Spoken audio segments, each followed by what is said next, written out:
अगर आप जानना चाहते हैं कि कंप्यूटर या मोबाइल फ़ोन की रैम क्या होती है, रैम क्यों इस्तेमाल की जाती है और रैम ज़्यादा होने से हमें क्या क्या फ़ायदे हासिल हो सकते हैं, तो ये वीडियो आपके लिए है। इस वीडियो में आपको रैम के बारे में मुकम्मल मालूमात मिलेंगी, इसलिए ये वीडियो लाजमी तौर पर पूरी देखें।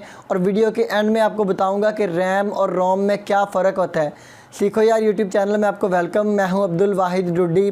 चलिए वीडियो स्टार्ट करते हैं। सब्सक्राइब करें सीखो यार यूट्यूब चैनल को और बेल आइकन को दबाएं लेटेस्ट टेक्नोलॉजी और उर्दू मालूमाती वीडियो सबसे पहले देखने के लिए। दोस्तों, जैसा कि आप जानते हैं कि आजकल टेक्नोलॉजी का दौर है और कंप्यूटर और मोबाइल फ़ोन हर बंदे की ज़रूरत है। तो जब भी आप किसी शॉप से मोबाइल फ़ोन ख़रीदने जाते हैं तो अक्सर आपसे सबसे पहला सवाल यही किया जाता है कि आपको कितने GB रैम वाला मोबाइल फ़ोन चाहिए। तो अगर हमें उस वक्त यही पता ना हो कि रैम क्या होती है और मोबाइल फ़ोन में रैम क्यों इस्तेमाल की जाती है, तो फिर ये फ़ैसला करना बड़ा मुश्किल हो जाता है कि हमें कितने GB रैम वाला मोबाइल हमारी ज़रूरत है। तो इसलिए सबसे पहले आपको ये बताता हूँ कि रैम आखिर होती क्या है। रैम जो लफ्ज़ी इसका मतलब बनता है RAM का, वो है रैंडम एक्सेस मेमोरी। तो लेकिन इसके नाम से कुछ ख़ास इन्फॉर्मेशन हमें नहीं मिल रही है, इसलिए आपको बड़ी सादा एग्जांपल से समझाता हूँ जिससे ये रैम वाला कॉन्सेप्ट आपको बिल्कुल क्लियर हो जाएगा। फॉर एग्ज़ाम्पल, आप किसी ऑफ़िस में बैठे काम कर रहे हैं और किसी साथ वाले रूम में काफ़ी सारी फ़ाइल्स पड़ी हैं। तो आप जाते हैं साथ वाले रूम में और कोई एक फ़ाइल उठा के अपने टेबल पे ले आते हैं और उस फ़ाइल पे काम कंप्लीट कर लेते हैं जब, तो फिर आप उस फ़ाइल को रख देते हैं और दूसरी फ़ाइल उठा के ले आते हैं। और किसी दिन अगर ऐसा हो कि आपको काफ़ी सारे काम करने हैं एक साथ, तो अब फिर आप 2-4 फाइल्स उठा के ले आएंगे, अपने टेबल पे रखेंगे और उन फाइलों के ऊपर काम करना शुरू कर देंगे। और फिर जब आप अपना काम कंप्लीट कर लेंगे तो फिर शाम को वो सारी फ़ाइलें उठा के उसी साथ वाले रूम में जहाँ पे बाकी फ़ाइलें पड़ी होती हैं वहाँ पे जाके रख आएंगे। तो इस एग्ज़ाम्पल के तहत आपको रैम वाला कॉन्सेप्ट क्लियर करवाता हूँ। ये जो साथ वाला रूम की मैं एग्ज़ाम्पल दे रहा हूँ जिसमें काफ़ी सारी फ़ाइलें पड़ी होती हैं, ये आप यूँ समझ लें कि आपके मोबाइल फ़ोन की या आपके कंप्यूटर की इंटरनल मेमोरी है, जिसको हार्ड डिस्क भी कहा जाता है, जिसको मेमोरी कार्ड भी कहा जाता है, या फिर जिसको मोबाइल फ़ोन की इंटरनल मेमोरी कहा जाता है। और इसमें ये जो काफ़ी सारी फ़ाइलें पड़ी हैं ये हमारी एप्लीकेशंस हैं, या ये जो मोबाइल में डाटा होता है ये वो पड़ा हुआ है। और जो एक एक करके हम फ़ाइल उठा के लेके आते हैं टेबल पे और अपना काम करते हैं, ये एक एक फ़ाइल आप एप्लीकेशन समझ लें जो हम मोबाइल फ़ोन में ओपन करते हैं। और जिस टेबल के ऊपर हम एक फ़ाइल को लेके आते हैं उस टेबल को आप रैम समझ लें, यानी कि टेबल के ऊपर हम उसी फ़ाइल को लेके आएंगे जिसके ऊपर हमने अपना काम करना होगा। बिल्कुल इसी तरह से रैम में हम सिर्फ़ उसी एप्लीकेशन को ओपन करेंगे जो हमने यूज़ करनी होगी। बाकी की जो एप्लीकेशंस हैं वो रैम में नहीं रखी जाएंगी बल्कि वो इंटरनल मेमोरी में पड़ी होंगी। और जितना टेबल बड़ा होगा उतनी ज़्यादा फ़ाइलें हम एक साथ ऊपर रख के काम कर सकेंगे। बिल्कुल इसी तरह से जितनी रैम बड़ी होगी मोबाइल फ़ोन की या फिर कंप्यूटर की, तो उतनी ज़्यादा एप्लीकेशंस को या सॉफ्टवेयर को हम एक साथ यूज़ कर पाएंगे। तो इससे आप ये कॉन्सेप्ट ले सकते हैं कि रैम सिर्फ़ और सिर्फ मल्टीटास्किंग के लिए यूज़ की जाती है, यानी कि जितनी रैम ज़्यादा बड़ी होगी उतनी ज़्यादा हम एप्लीकेशंस को एक साथ यूज़ कर पाएंगे। और रैम की स्पीड इंटरनल मेमोरी से या हार्ड डिस्क से काफ़ी ज़्यादा होती है। इसकी स्पीड इसीलिए ज़्यादा होती है क्योंकि इसने बार बार CPU के साथ इंफॉर्मेशन शेयरिंग करनी होती है। और रैम की स्पीड जितनी ज़्यादा होती है आपके मोबाइल फ़ोन की या कंप्यूटर की परफॉर्मेंस उतनी ज़्यादा बेहतर होती है। इसीलिए ये DDR2, DDR3 या DDR4 टाइप्स की रैम्स होती हैं, ये इसकी स्पीड को ही बता रही होती हैं कि DDR3 से DDR4 की स्पीड बहुत ज़्यादा बेहतर होती है। इसलिए आपको DDR4 रैम ही ख़रीदनी चाहिए अपने कंप्यूटर या लैपटॉप के लिए। तो अब हम बात करते हैं कि कंप्यूटर या मोबाइल फ़ोन ख़रीदते वक्त कम से कम कितनी रैम वाला मोबाइल फ़ोन ख़रीदना चाहिए।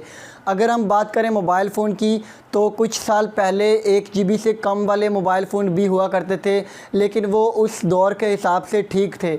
उसके बाद 1 GB रैम वाले मोबाइल आ गए और उस वक्त भी एप्लीकेशंस के साइज़ कम हुआ करते थे। लेकिन अब जैसे जैसे टाइम गुज़रता जा रहा है एप्लीकेशंस में काफ़ी सारे नए फ़ीचर्स आ रहे हैं जिस वजह से एप्लीकेशंस का साइज़ भी बढ़ता जा रहा है। और जैसे जैसे एप्लीकेशंस का साइज़ बढ़ता जा रहा है तो रैम भी बढ़ाते जा रहे हैं कंपनीज़। तो इसलिए आपको ज़्यादा रैम वाला मोबाइल फ़ोन होगा तो वो एप्लीकेशंस को ईज़िली चला पाएगा।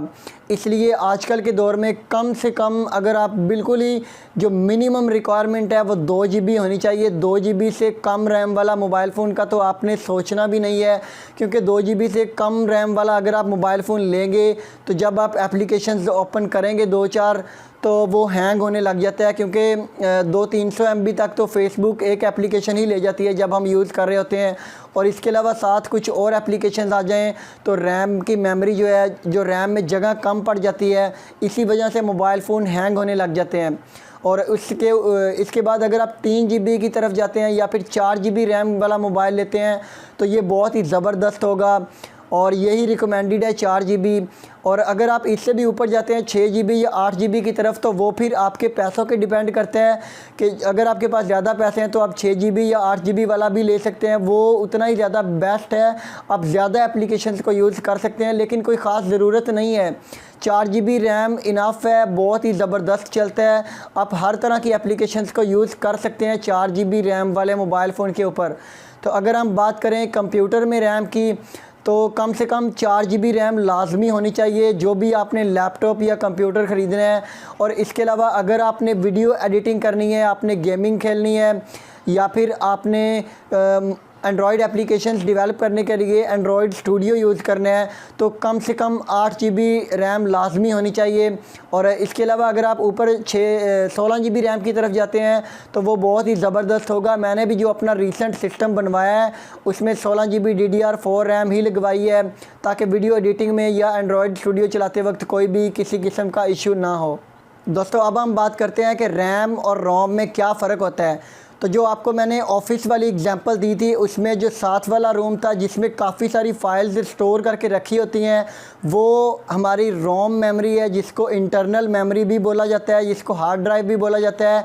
और रैम में और रोम में बेसिक फ़र्क यही होता है कि जो इंटरनल मेमोरी होती है या जो रोम होती है इसमें हर तरह का डाटा स्टोर करके रख लिया जाता है, लेकिन रैम में ऐसा नहीं होता है। रैम में हम हर तरह के डाटा को स्टोर करके नहीं रखते हैं, बल्कि सिर्फ वही एप्लीकेशंस या वही डाटा लेके आते हैं जो करंटली तौर पर हम यूज़ कर रहे होते हैं। फॉर एग्ज़ाम्पल हमारे मोबाइल में कोई 50 एप्लीकेशंस पड़ी हुई हैं लेकिन हम सिर्फ एक ही यूज़ कर रहे हैं फेसबुक, तो सिर्फ रैम में फेसबुक ही आएगी, बाकी एप्लीकेशंस इंटरनल मेमोरी में पड़ी रहेंगी। और जब हम किसी और एप्लीकेशंस को ओपन करेंगे तो फिर वो एप्लीकेशन भी रैम में आ जाएगी और बाकी एप्लीकेशन रोम में पड़ी रहेंगी। तो फिर जब हम रैम में से एप्लीकेशन को रिमूव करेंगे तो रैम खाली हो जाएगी। और इसी तरह से हम यानी कि रैम का जो पहला लफ्ज़ है ना आर, उसका मतलब है रैंडम। तो डाटा रैंडमली तौर पर यहाँ पे बदलता रहता है, कभी कोई एप्लीकेशन आ गई, कभी कोई एप्लीकेशन आ गई, कोई भी डाटा यहाँ पे परमानेंटली स्टोर होके नहीं रखा जाता है। दोस्तों रैम के हवाले से कोई भी और क्वेश्चन हो तो आप कमेंट सेक्शन में मुझसे पूछ सकते हैं। वीडियो के बारे में अपने राय का इजहार ज़रूर करें, वीडियो को लाइक करें, शेयर करें और सीखो यार यूट्यूब चैनल को सब्सक्राइब करके बेल आइकॉन को भी प्रेस कर दें ताकि हमारी आने वाली हर नई वीडियो आप तक पहुँचे सबसे पहले। देखते रहिए सीखो यार, पाकिस्तान जिंदाबाद।